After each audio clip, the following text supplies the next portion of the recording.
సంక్రాంతికి ఉమ్మడి కృష్ణా జిల్లాలో కోడి పందాలకు బరులు రెడీ అయ్యాయి. పోలీసుల ఆంక్షలు ఉన్నప్పటికీ సాంప్రదాయ పందాలకే జనాలు మొగ్గు చూపుతున్నారు.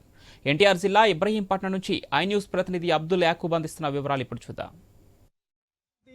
సంబరాలు రేపు నుండి ప్రారంభం అవుతున్న నేపథ్యంలో ఎక్కడికక్కడ ముందు క్రీడా పోటీలతో స్టార్ట్ చేస్తున్నారు ఇక్కడ ఉన్న సిబ్బంది. అయితే మరో పక్కన బర్లు కూడా రేపు నుండి ప్రారంభం అవుతాయని కూడా ఇప్పటికే తెలుస్తుంది. మనం రేపటి కోసం పూర్తిగా ఏర్పాటు చేసిన బర్లు కూడా చూపించే ప్రయత్నం కూడా చేస్తాము. ప్రస్తుతం అయితే ఈరోజు కబడ్డీ పోటీలు, అదేవిధంగా బ్యాడ్మింటన్ పోటీలు అయితే ఇక్కడ నిర్వహించడం జరిగింది.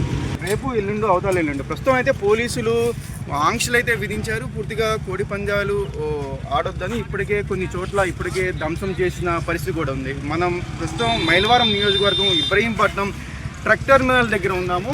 ఈ ట్రక్ టెర్మినల్ దగ్గర పూర్తిగా చూస్తుంటే రేపటి కోసం పెద్ద ఎత్తున ఇప్పటికైతే పూర్తి స్థాయిలో ఇక్కడికి వచ్చిన పబ్లిక్ కూర్చునేందుకు, అదేవిధంగా ఇక్కడ పూర్తిగా అన్ని ఏర్పాట్లు అయితే చేస్తున్న పరిస్థితి మనం విజువల్లో కూడా చూపించే ప్రయత్నం చేస్తున్నాము. కూర్చొని వీక్షించేందుకు టేబుల్స్ కూడా ఏర్పాటు చేశారు. అదేవిధంగా అంటే ఒక స్టేడియం టైప్లో, మనం స్టేడియంలో ఏ విధంగా చూస్తామో స్టెప్ బై స్టెప్ కూర్చొని ఏర్పాట్లు ఏ విధంగా ఉంటాయి, ఇక్కడ కూడా అదే విధంగా ఏర్పాట్లు అయితే చేశారు. భారీ ఎత్తున ఇక్కడైతే ఏర్పాట్లు అయితే రేపటి కోసం అయితే సిద్ధం అవుతున్నాయని కూడా చెప్పుకోవచ్చు. మరో పక్కన క్రీడాకారుల కోసం కూడా ప్రత్యేకమైన ఏర్పాట్లు అయితే చేశారు. కబడ్డీ, అదేవిధంగా బ్యాడ్మింటన్, వాలీబాల్ ఇటువంటి క్రీడలు కూడా ఇక్కడ ఆడిస్తున్న పరిస్థితి కూడా ఉంది. అది కూడా పూర్తి స్థాయిలో ఈరోజు సాయంత్రానికి కంప్లీట్ అవుతాయి. రేపు నుండి సంక్రాంతి సందర్భంగా అంటే పూర్తిగా ప్రతి సంవత్సరం సాంప్రదాయబద్ధంగా కోడి పందాలు నిర్వహించే పరిస్థితి ఉంది కాబట్టి ప్రతి సంవత్సరం ఇక్కడ కోడి పందాలు నిర్వహిస్తూనే ఉంటారు. అదేవిధంగా ఈ సంవత్సరం కూడా కోడి పందాలకి పూర్తి స్థాయిలో బర్రెలు అయితే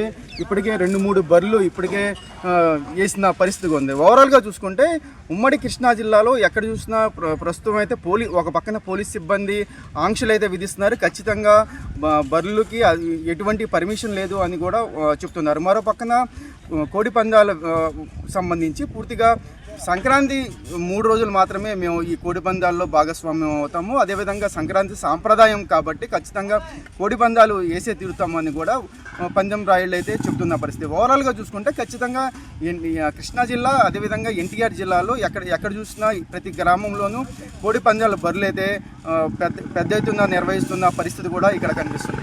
ఇది ఉన్న అప్డేట్. కెమెరా పర్సన్ కిషోర్తో యాకూబ్, ఇబ్రహీంపట్నం అండి.